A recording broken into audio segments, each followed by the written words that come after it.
Daredevil Born Again is now on Disney Plus, at least the first two episodes anyway. And I gotta tell you, I was stoked. Huge fan of the original series on Netflix. And does this one live up to it?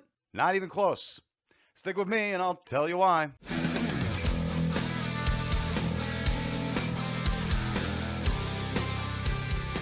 Well, Daredevil Born Again is unfortunately one of the most frustrating disappointments in recent memory from Marvel. It's especially painful for me because this was supposed to be a direct continuation of the massively successful Netflix series. That series was a masterclass in storytelling and action and pacing and atmosphere.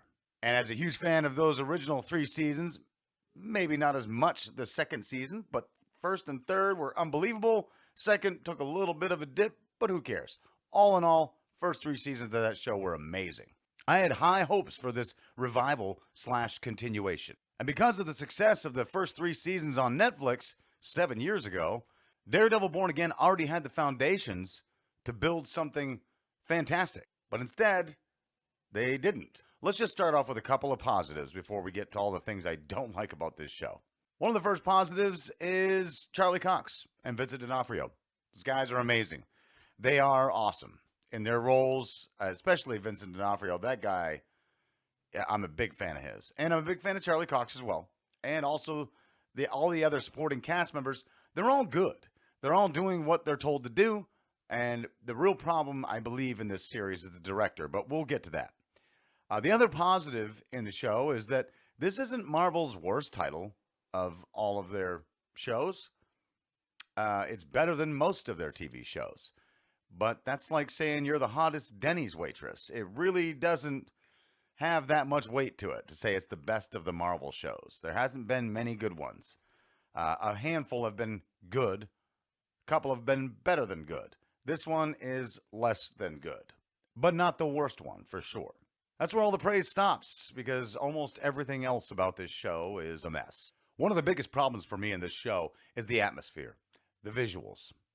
The Netflix series had this grounded, gritty aesthetic that made Hell's Kitchen feel like Hell's Kitchen. You know, it was alive and dangerous, and it was basically another character in the show. The city was its own character. Well, that's all gone now. It's been replaced with the now standard Disney Marvel clean sheen effect. Every city shot looks horribly computer generated. The lived-in realism of the original show has been replaced with a weirdly polished, photoshopped, artificial look that feels like a slightly higher-end Arrowverse show. The fight scenes, you might say, well, maybe that's going to be the saving grace. I don't think so. There's one that's good, but it's not great. The fight scenes in this new series are nowhere near that brutal, impactful choreography we had that made the original series so iconic. It all stood out so far ahead of the pack. Instead, they feel sluggish and uninspired and weighed down by excessive CGI. Not excessive, but just unneeded CGI. The obvious digital additions and full character replacements at times make everything feel floaty and fake. Those visceral one-shot fight scenes that defined Daredevil's action sequences are now all gone, only to be replaced by sterile, overproduced brawls that don't really have any tension or weight to them. Another major issue for me is the dialogue. The dialogue it's just awful, simply put, just awful. Not all of it. There's some basic throwaway scenes that are generic enough that they're fine, but the main parts are just not good. Where the Netflix series had that sharp, witty, nuanced writing, Born Again's dialogue feels like it was pulled out of an episode of CSI Miami. It's there, it conveys the story, but people don't talk like that, and everything comes off very staccato and not normal talking. The only thing making it feel slightly more adult is the occasional F-bomb or swear word, but that really doesn't do anything to elevate the overall writing. The line deliveries from the cast doesn't help either. That's really no fault of theirs. They're all talented actors, I have no doubt. Even the ones I don't know are probably very talented actors. This is a direct result of a director not doing his job and getting the best performance out of his actors. It's like the lines are stilted and unnatural, and they don't have any real emotion or weight to them. It's a big letdown to see such a huge drop in quality from a show that had arguably some of the best written characters in the game. And if there's one thing that I really can't stand about this show, or at least the first 2 episodes anyway, is the score. The score is awful. It's horrendous. The Netflix series had this atmospheric, dynamic, moody soundtrack that fit Daredevil's world perfectly. It all added tension and to every scene. Here, the music sounds like stock tracks pulled from a bad Lifetime movie. It's completely devoid of any intensity or emotion or personality. Instead of adding to the drama, it actually kind of takes away from it because it pulls you right out of the series. And you're just sitting there in the chair like, what the heck am I looking at here? What are we doing? And as it went along, it made every scene feel even more artificial and lifeless. As a side note to the score, one of the things I did notice is the sound design at times is very weird. They made some odd choices here, and they really need to correct this because it's going to ruin the show. An example of this would be when Wilson Fisk walks out of a building and there's a mob of reporters and people chattering and asking him questions with microphones, and he takes 2 steps and comes face to face with Matt Murdock, and the people are directly behind him, and they're all chattering and hollering questions. It doesn't naturally dissipate like they normally would, like they all just gradually stopped asking questions. What they did was the volume track of their chatter and questions just got turned down. It's the weirdest thing, and it happens in quite a few spots in the show. So if you haven't seen the first 2 episodes, big spoilers coming up. I'm spoiling everything from the first 2 episodes, so here's the basic rundown. Spoiler, spoiler, spoiler, spoiler. So the storytelling decisions are baffling to me. And I know it's only the first 2 episodes.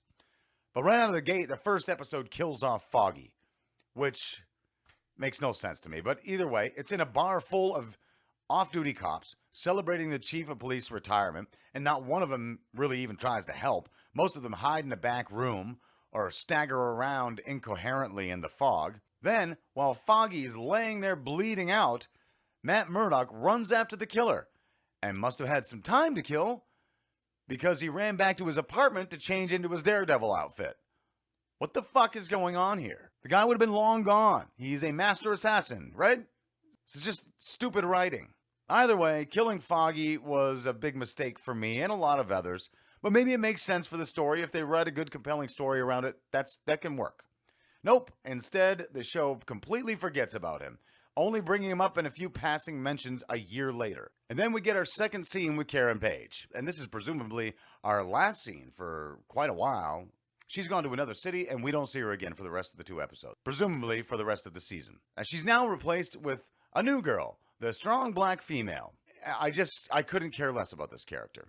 I can't remember her name because she's simply not memorable. She's forgettable. Anyway, she's the one that Foggy was making a move on the night that he died. And I can't understand why they would bring back 2 characters that we all know and loved from the original 3 seasons just to kill off one in the first 10 minutes and then get rid of the other one 10 minutes later. And not only that, replace her with another character that's just boring and uneventful and not very good in her role. Every time she was on screen, I'm trying to think this would be where Karen would be good. And it's just not. Then there's Bullseye. I love that character from the original series. But this time around, we don't really see him much. He's in 2 scenes, I think. After a lame duck fight scene in a hallway and a needlessly heavy CGI fight scene on a rooftop, he manages to throw about 10 knives at Daredevil, and all of them go right through this super next level bulletproof armor. Then Bullseye gets thrown off of a 4-story building and splats with a massive crunch on the pavement and survives, of course, because reasons. Then there's the introduction of the White Tiger. This is the worst new character I've seen in a superhero show or any show. He has a mystical amulet and a white Power Ranger costume that he found on Etsy. And his big moment, in the show at least, that we've seen so far, is it involves him beating up a guy in a convenience store on a crystal clear HD security camera that's in color, by the way. Later, he gets into a fight out of his costume in the subway to save a man being attacked.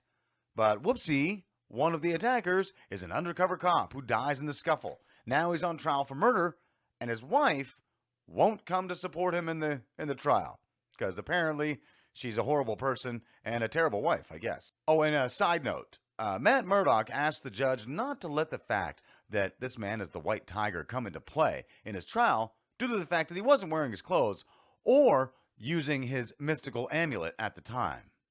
The judge simply agrees with this like it's normal, no questions asked. What the fuck? Meanwhile, Fisk's wife somehow manages to build an untouchable and completely clean criminal empire that looks perfect on the books in his less than 1 year absence. Keep in mind, this is something that Wilson Fisk was tried his whole life to do, struggled, and could not pull it off. But she does it effortlessly. Hardly an inconvenience. Also, she now apparently controls all 5 branches of the mafia because stuff, girl power, whatever.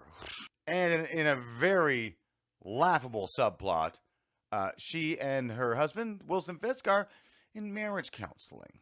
Finally, we get to the ending of the second episode where Daredevil uses his heightened sense of hearing, something that happens, and I mean literally every few minutes, every 4 or 5 minutes in both episodes, he's using that hearing. It's like, okay, I get it. He's got more senses than that, but I get it. He's Daredevil. We understand. You don't have to use it every 5 fucking minutes. But anyway, he hears that the man who White Tiger saved is about to be killed in his apartment by corrupt police officers, the same guys. Murdock runs to the apartment, gets there just in time, and gets him out the fire escape. Then, for no reason at all, these 2 corrupt cops decide to shoot him in the head after beating the crap out of him. Then he kicks the crap out of them, and I think he kills them? He either kills them or leaves them alive, but really fucked up. Either way, this is a huge problem narratively. Story and character-wise, this is a no-go. If they're alive, everyone's going to know that he's not just a blind lawyer. He's something else. Daredevil, White Tiger, something. And if they're dead, well, he's just murdered 2 police officers. Guys, so far, out of the 2 episodes I've seen, this show makes no sense. It's terribly directed. That's the biggest one. And moves at a snail's pace. The pacing is so painful at times that by the second episode, halfway through, I found myself hitting the 10-second skip button just to get through the damn thing. It was so annoying to watch. The cinematography is like everything Disney and Marvel have been putting out as of late. Everything's clean and shiny, like a Snapchat filter. Add to that the overuse of CGI that doesn't even fit in this show. Makes everything feel fake, and the entire show lacks the grit, the tension, and that lived-in feel of the Netflix series. Even basic city panning shots look like they were pulled from an animated backdrop, with the only exception being a few specific panning cityscape shots of skyscrapers and whatnot that literally look like they were pulled from Christopher Nolan's Batman trilogy. I honestly hate to be this negative about this new series because I loved the original series, but this one, a massive downgrade from that. It's an absolute misfire on all fronts. It's really awful because Daredevil as a character deserves a lot better than this. Now, the Netflix series did set an incredibly high bar for what a superhero show, a grounded superhero show, can be. So that being said, I kept my expectations a little lower than normal because hitting that mark may not even be possible. But as long as you got close with this new season, I would be happy. The original had top-tier direction, excellent cinematography, everything felt lived in and dirty and gritty, a fantastic score, and some of the best fight choreography put to the small screen or the large screen for that matter. This new iteration has none of that. At this point, after just 2 episodes, I'd love to say it might get better. But honestly, I won't be sticking around to find out. The first 2 episodes were so frustrating, having to skip through the second episode because it was so annoying to watch. It's not a good feel for me. This, unfortunately, is not the Daredevil you're looking for. And that leads me to my rating, and I hate to do it. I have to give this show, based on the 2 episodes I've seen, a dismal 2 out of 5 schneps. You know what really blows my mind, though, is that all of the major pundits and movie reviewers on YouTube are praising this thing as awesome. And I just don't get it. Guys who I've respected and trusted for years, like John Campea and Christian Harloff and Jeremy Johns and Emergency Awesome and Chris Stuckman, I just don't understand it. I can only assume that maybe they might be letting their fandom get in the way of their actual critique of the show. Maybe. I would refer to this as phantom menicitis. We all had it. I got it. We all did with that movie. I think it's happening again. But I want to know what you guys think. So get down below, hit up the comments, let me know what's on your mind. Because that's just my opinion. I could be wrong.